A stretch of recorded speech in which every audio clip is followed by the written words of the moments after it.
Bueno, otro vídeo, sobre todo para felicitar la Navidad. Fijaos qué pedazo de regalo de mis alumnos de cuarto de la ESO, que me conocen bien y mis fricadas. Y bueno, pues vamos a continuar con la prehistoria.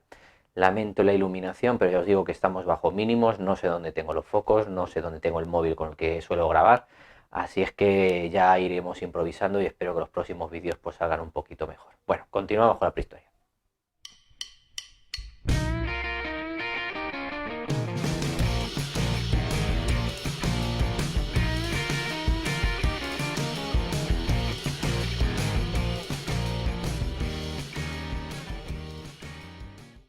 Bueno, vamos a dividir la prehistoria en tres fases: paleolítico, neolítico y la edad de los metales, que serían los tres periodos principales que hemos visto en clase. Vamos a tirar una línea. Entonces, el paleolítico realmente nos va a ocupar pues desde hace pues, prácticamente 4 millones de años, podéis poner 4 y pico sin ningún problema, hasta el 10.000 antes de Cristo. Hasta aquí tendríamos el paleolítico, ¿vale? Paleolítico. Del 10.000 al 4.500, más o menos, al 4.500 tendríamos el neolítico y luego aquí tendríamos la edad de los metales. La edad de los metales. Hasta más o menos el año 1000 o el año incluso 800 siempre antes de Cristo, porque ahí empezaremos a trabajar las culturas clásicas, griegos, romanos, principalmente. ¿De acuerdo? Voy a acercar un poquito el plano y avanzamos. Bueno, vamos a ver esos periodos que estáis viendo ahí, con esos tres aspectos, ¿de acuerdo? Es decir, cómo comían, qué tipo de instrumentos habían inventado o tenían y cómo vivían, qué casas, qué ciudades y demás. Ya os digo, este es un vídeo un poco rápido, sigo pidiendo disculpas por las condiciones técnicas del vídeo, pero es que ya os digo, no doy para más. Comida en el Paleolítico es una comida depredadora, depredadora. Es decir, no producen su alimento, tienen que ir a cazarlo o recolectarlo. Por lo tanto, son rapiñadores, son recolectores, son oportunistas. Ven un animal que han abatido unas hienas, les tiran 4 piedras y se quedan con ellos. No producen su alimento. Esa es la gran característica de estos cazadores depredadores. Su base de su comida va a ser la caza o la pesca.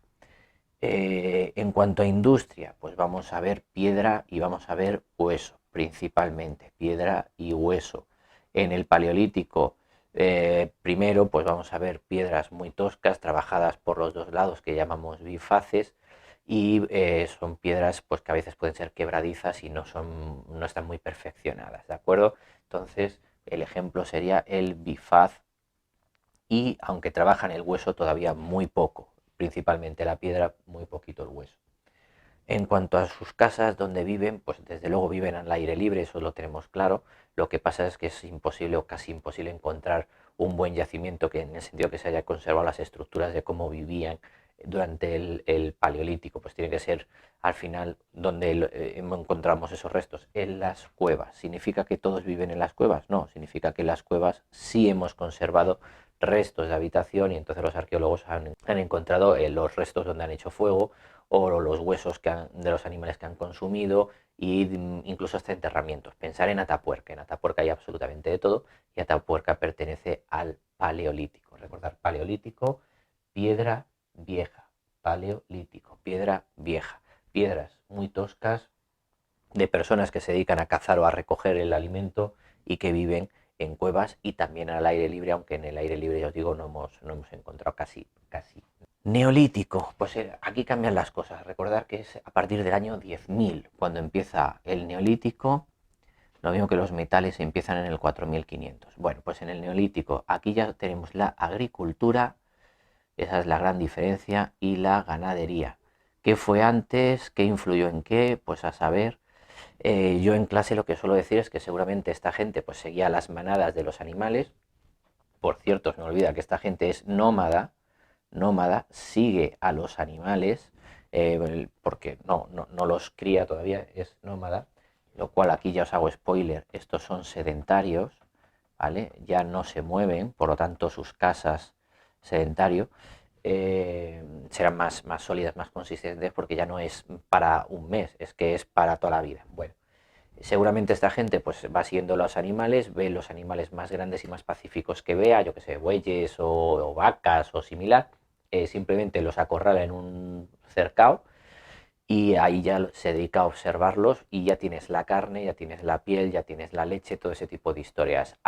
Supongo que mientras los observas te estás comiendo una manzana, se te cae la manzana o tiras la manzana y observas cómo en el sitio donde has ido tirando tus cosas van creciendo con el tiempo tallos que se convierten en árboles. No sé, es una hipótesis, pero desde mi punto de vista yo creo que es más fácil la ganadería que la agricultura y por lo tanto es más fácil que empezaran con la ganadería, que simplemente es acorralar a una serie de animales y ya los tienes ahí, al tema de la agricultura. Pero bueno, en torno al año 10.000 ya tenemos yacimientos, 10.000 antes de Cristo o en algunos sitios 10.000 de hace 10.000 años, con lo cual está la cosa ahí, que es en el 8.000 antes de Cristo o el 10.000. Yo, según lo que voy viendo en los últimos yacimientos que están apareciendo, casi tiraría más hacia el 10.000 antes de Cristo y no hace 10.000 años. Lo mismo que si usamos eso de hace 10.000, esto de hace 4.500 desde luego no nos sirve. No nos sirve porque tenemos yacimientos del Calcolítico, que sería la del cobre, ahora la explicamos, pues de esas fechas y anteriores incluso, casi del 5.000 están apareciendo cositas. Pero bueno, a lo que voy. Ganadería, agricultura, primero la agricultura, luego la ganadería. En cuanto, ahora que ya producen su alimento, gracias a la agricultura, gracias a la ganadería, ahora que ya no necesitan ir detrás de las manadas, porque las manadas ya las tienen controladas, pues pueden hacer unas casas mucho más resistentes, mucho más consolidadas. Prácticamente siguen sin tener habitación dentro, todo es un único espacio, como mucho igual puedes encontrarte casas con dos espacios, uno para la habitación de las personas y otro para, en plan, redil o establo para meter los animales pues por la noche o si crees que van a venir enemigos, cosas por el estilo. Nos faltaría la industria. ¿Cuál es el gran elemento aquí? La cerámica. La cerámica va a ser el gran descubrimiento de este periodo porque nos permite mantener el agua, mantener el grano y protegerlo de roedores y demás. Entonces la cerámica es un gran invento y la piedra pulimentada. Esta es pulimentada. Es una piedra muy lisita, muy trabajada, muy afilada que se va a desarrollar ahora partiendo del bifaz que sería la versión 1.0 y hacia la piedra pulimentada que sería la versión 2.0. Es una piedra mucho más resistente, mucho más precisa, mucho más cortante. Y luego además las lascas que han ido saliendo, las voy a ir recogiendo, las voy a ir metiendo en trozos de madera y con eso me voy a hacer una hoz, perdón, puedo hacer un pequeño arado, cosas por el estilo, un hacha, el mango es de madera, pero lo que corta va a ser la piedra pulimentada, pues se multiplican las herramientas, se perfeccionan las herramientas y por supuesto se desarrolla muchísimo el tema del hueso. Vamos a trabajar muchísimas herramientas de hueso, cada vez más precisas, cada vez más específicas para hacer una cosa determinada. Entonces así ya podéis ir comparando entre paleolítico y neolítico, depredadores, agricultores ganaderos, piedra, muy poquito hueso, piedra tipo bifaz, cerámica, piedra pulimentada, hueso, vivían en cuevas, eran nómadas, son sedentarios, viven ya en pequeños pueblos, que no ciudades, estamos hablando igual de 100, 200 personas máximo, igual, yo que sé, los máximos hay yacimientos como puede ser Jericó o Çatalhöyük, que son grandes yacimientos de este periodo neolítico, pues se te pueden igualar a unos pocos miles de personas y aún así yo creo que sería demasiado. Vamos a centrarnos como mucho, mucho en 1.000 personas y para de contar. Entonces, sedentarios pueblos. Van a aparecer las primeras murallas, van a aparecer la primera organización un poco del poblamiento y eso nos va a llevar ya a la edad de los metales, que es lo último. En torno al año 4.500 antes de Cristo empiezan a trabajar los metales.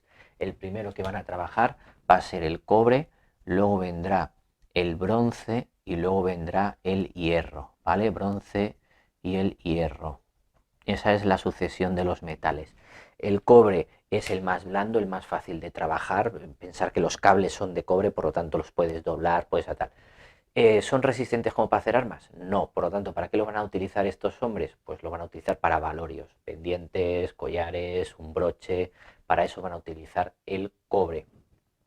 Unos 2.000 años después se van a dar cuenta que si al cobre le echas un poquito de estaño y lo mezclas y tal, sale el bronce. Ya es una aleación y es muchísimo más resistente. ¿Cuál es el problema del bronce? Que hay muy pocos yacimientos de bronce y eso fomentará el comercio y el intercambio de productos entre poblaciones muy distintas. Pensar que los griegos llegan a fundar Marsella en el sur de Francia porque a Marsella llegaba desde las Islas Británicas el estaño. Es decir, fijaos cómo los griegos, para conseguir el estaño de las Islas Británicas, se tienen que cruzar todo el Mediterráneo, llegar a Marsella, fundar Marsella y luego por caminos prehistóricos desde las Islas Británicas hasta Marsella que llegue el estaño. Pero con el estaño mezclado con cobre tengo el bronce es mucho más resistente y del bronce sí que vamos a tener armaduras, sí que vamos a tener espadas y sí que vamos a tener otro tipo de herramientas. Y en torno al año 1000-1500 a.C., en la zona de Centro Europa y tirando casi hacia el este de Europa, empiezan a trabajar el hierro. Son capaces de alcanzar en sus forjas temperaturas de bastantes cientos de grados y gracias a esos cientos de grados, 700 grados, 800 grados, empiezan a fundir el hierro y poder hacer espadas o armaduras de hierro. De esa manera tendríamos la sucesión cobre, bronce, hierro, empezando en el 4500, terminando en torno al año 1000.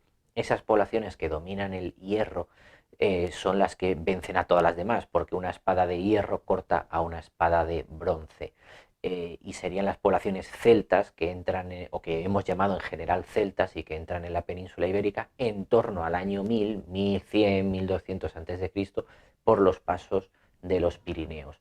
Así es que se van a encontrar esas poblaciones celtas que vienen de Europa y que dominan el hierro con poblaciones del bronce que hay en la península ibérica y bueno, pues de esas peleas y de esas luchas saldrá la población que se encuentre los romanos cuando lleguen a la península. Entonces, aquí en cuanto a su comida es exactamente lo mismo, lo que pasa que le añadimos los metales en la industria.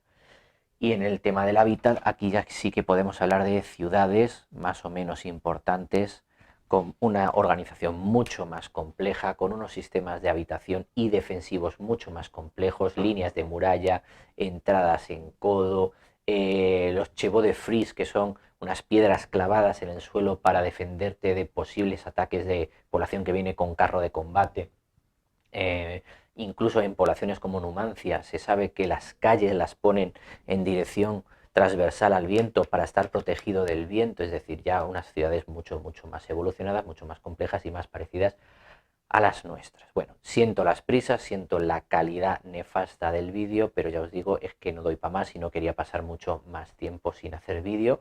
Es la continuación del vídeo de la semana pasada sobre la prehistoria, pero bueno, así ya tenemos las tres fases: paleolítico, neolítico, edad de los metales, y un poco las características de cada uno de ellos. Si queréis que amplíe uno en concreto, ya sabéis que solo tenéis que decírmelo y hago un vídeo específico pues para paleolítico, neolítico, lo que consideréis, sea uno específico para Tapuerca, lo que os consideréis y lo que os pique.